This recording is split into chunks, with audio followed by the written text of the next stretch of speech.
있습니다. 이게 왜 그러냐면 아이가 자기 뜻대로 모든 걸 해봤어요. 근데 이제 최적의 자질을 못 끊고 큰 애들은 자기 뜻대로 하고 싶은데 그거를 이제 통제하다 보니까 아이가 정서적 비만이 된 거죠. 애정 과잉이 넘치다 보니까. 그러니까 자기 뜻대로 해야 돼요. 그러다 보니까 이제는 말도 안 되니까 뭐라는 거죠? 욕을 하죠. 나중에 되면 집어넣는 물건들을 던집니다.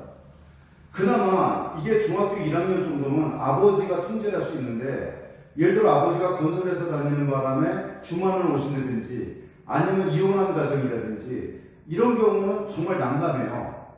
왜냐? 남자의 아이의 세계는 양육강식 세계입니다. 그래서 힘센 놈이 지배를 해요. 근데 엄마가 나보다 힘이 세질 않아. 옛날엔 무서웠어 엄마가. 근데 지금은 안 무섭거든 하나도. 그러니까 어떻게 하죠? 엄마한테 욕을 하는 거죠. 이게 좀 더 심하면 집안에 물건을 던져서 어떻게든 자기가 원하는 거 얻으려고 해요. 만약에 돈을 안 준다? 그러면 당근마켓에 물건을 팔기까지 합니다. 그래서 당연히 아이가 어떻게 되냐? 거기에 대해서 처벌을 받아야 돼요. 그러니까 애들은 뭐냐면 잘했을 때는 칭찬받고 못했을 때는 벌칙이 있어야 되는데 이게 일관성이 있어야 되는데 부모가 할 수가 없죠. 그래서 아이가 이것이 왜 잘못됐고 어떻게 고쳐야 될지 사회화에 대한 재교육을 해야 됩니다. 이게. 그러면 반드시 그것은 남자 코치가 있어야 되고요. 그 다음에 다른 쪽에서 만족감을 느껴야 돼요. 예를 들어서 엄마한테 욕하는 애들 보면 인정받을 데가 없는 애들이 대부분이에요.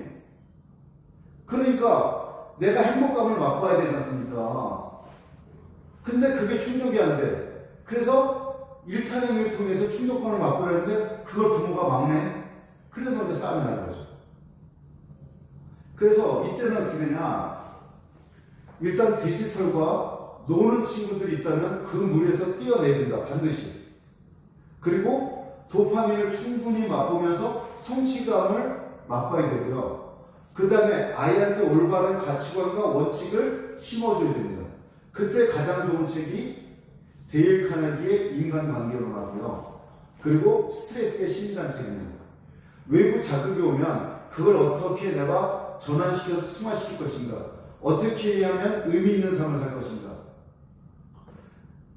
그것이 가장 기본이에요. 그 다음에 인간관계론, 남의 마음을 헤아릴 줄 아는 것, 내가 존중받고 싶은 만큼 남을 존중해 준다는 것, 이런 가장 기본적인 것, 그 다음에 정리정돈하는 것, 그 다음에 감사하는 마음을 갖는 것, 꼭 필요한 자세와 태도 및 가치관에 꼭 필요한 것을 배워야 돼요. 누구한테? 남자 선생님한테.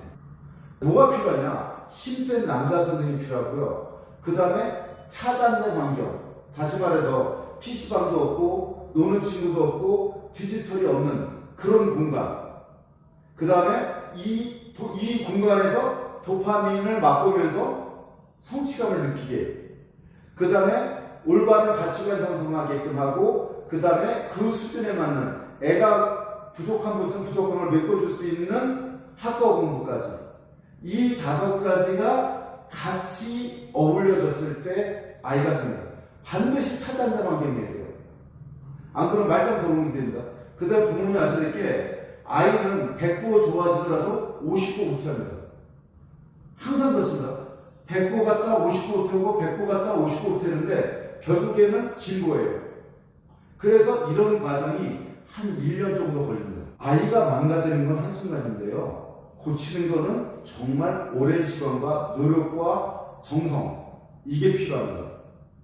지금이라도 늦지 않았습니다. 지금 중학교 자녀를 두셨으면 충분히 고칠 수 있습니다.